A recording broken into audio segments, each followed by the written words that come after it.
Hello my student and friends, welcome to my channel past tense. তো আজকে আমি গিয়েছিলাম খানাকুল এর রাধানগর গ্রামের অন্তর্গত আমবাগান নামক জায়গায়। এখানে রাজা রামমোহন রায়ের বসত বাটি আছে।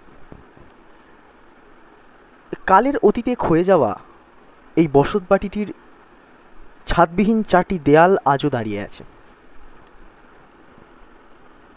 রাজা রামমোহন রায় এই বসত বাটিটিকে কখন স্থাপন করেন বা কখন প্রতিষ্ঠা করেন, আমবাগানটিকেই বা কখন প্রতিষ্ঠা করেন, বা তার জীবনের সঙ্গে এখানকার ইতিহাস বা এইখান সঙ্গে তার জীবনের ইতিহাস কিভাবে জড়িয়ে আছে, তা আজকের ভিডিওতে তোমাদেরকে আমি বলবো। তো চলো শুরু করা যাক।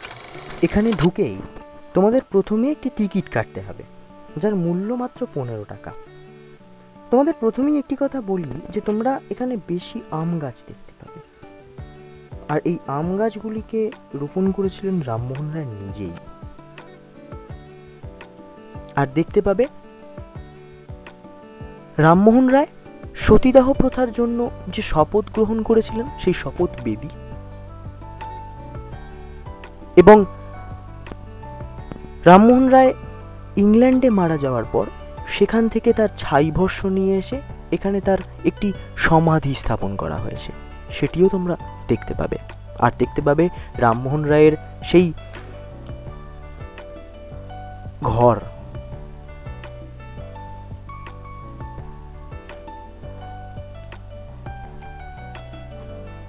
তিনি জন্মগ্রহণ করেন 22শে মে 1772 খ্রিস্টাব্দে তার নিজ জন্মভিটেতে। আমবাগানের বাড়িটি এক প্রকার তার বসত বাটি। তিনিও তার স্ত্রী উমাদেবী এখানে থাকতেন। রামমোহন রায় যেহেতু ছিলেন নবজাগরণের জনক, তাই স্বাভাবিকভাবেই তার অন্ধ কুসংস্কার ও ধর্মীয় গোঁড়ামির তিনি বিরোধী ছিলেন। তাই তিনি তৎকালীন সতীদাহ প্রথার বিরুদ্ধে তীব্র বিরোধিতা প্রতিবাদ করেন।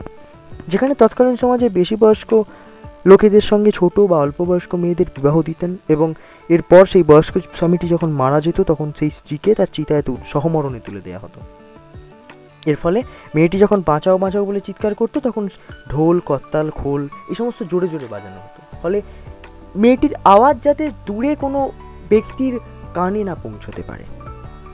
তিনি 1811 খ্রিস্টাব্দে হুগলি জেলার বর্তমানে খানাকুল থানার অন্তর্গত রঘুনাথপুরে তার জ্যৈষ্ঠ ভাতৃবধূ অলকা মঞ্জিরির সতীদাহ ঘটনার স্মৃতিতে সতীদাহের স্মৃতিবেদী স্থাপন করেন এবং সতীদাহ প্রথার উচ্ছেদের সংকল্প গ্রহণ করেন। রামমোহন রায়ের পিতা রামকান্ত রায় ছিলেন ধর্মভীরু মানুষ, তাই তার পুত্রের এরূপ কর্মকাণ্ডের জন্য সমাজে কুসংস্কারের পক্ষে থেকে তিনি রামমোহন রায়কে ত্যায্য পুত্র করেন, এবং এর প্রত্যুত্তরে রামমোহন রায় তার জন্মভিটা ত্যাগ করেন এবং আমবাগানের নিজ বসতবাটি স্থাপন করেন 1817 এবং সস্ত্রীক বসবাস করতেন। তার পরের ইতিহাস আমাদের সকলেরই জানা, বিশেষ করে ইতিহাসের যারা ছাত্র তাদের তো জানাই। এরপর তিনি কলিকাতায় চলে আসেন 1797 এবং সেখান থেকে মাঝে মাঝে বসতবাটিতে আসা যাওয়া করতেন, আর বসতবাটিতে স্থায়ীভাবে থাকতেন তার স্ত্রী উমাদেবী। কলকাতায় এসে তিনি তার ইংরেজ বন্ধু ও তৎকালীন গভর্নর লর্ড বেন্টিঙ্কের সাথে দেখা করেন এবং সহযোগিতা চান, এবং বন্ধুর সহযোগিতার মাধ্যমে 4 ডিসেম্বর 1829 সালে 17 নম্বর রেগুলেশন আইন জারি করে সতীদাহ প্রথা বেআইনি নিষিদ্ধ ঘোষণা হয়, এবং এই আইনটি পরে জারি হয় বেঙ্গল প্রেসিডেন্সিতে বা বর্তমানে যেটা পশ্চিমবঙ্গ, পরবর্তীকালে মাদ্রাজ, মুম্বাই প্রেসিডেন্সিতেও জারি হয়। এই আইনটির নাম ছিল regulation 17 of 1829, a regulation for declaring the practice of sute or of brewing and brewing alive the windows of Hindus illegal and punishable by the criminal courts।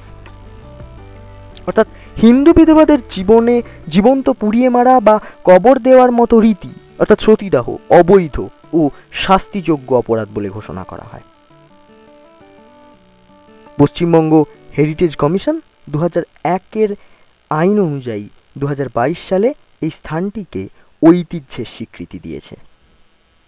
আজ আমরা রাজা রামমোহন রায়ের বসতবাটির ইতিহাস সম্পর্কে জানলাম। অন্য কোনো ভিডিওতে আমরা রাজা রামমোহন রায়ের জন্মভিটের ইতিহাস সম্পর্কে জানবো। আজকের ভিডিওটা যাদের ভালো লেগে থাকবে তারা অবশ্যই একটি লাইক করো এবং বন্ধুদের মধ্যে শেয়ার করতে ভুলো না, এবং সাবস্ক্রাইব করবে, কারণ আরও নতুন ঐতিহাসিক ভিডিও বা ক্লাস তোমাদের সবার কাছে সবার আগে পৌঁছবে। আরেকটি বিষয় সেটি হচ্ছে যে কমেন্ট করতে ভুলো না কেউ, কারণ তোমাদের প্রত্যেকটা কমেন্ট আমাকে নতুন নতুন ইতিহাস বা ঐতিহাসিক ভিডিও আপলোড করতে উদ্যোগী করবে। তো চলো, বাই।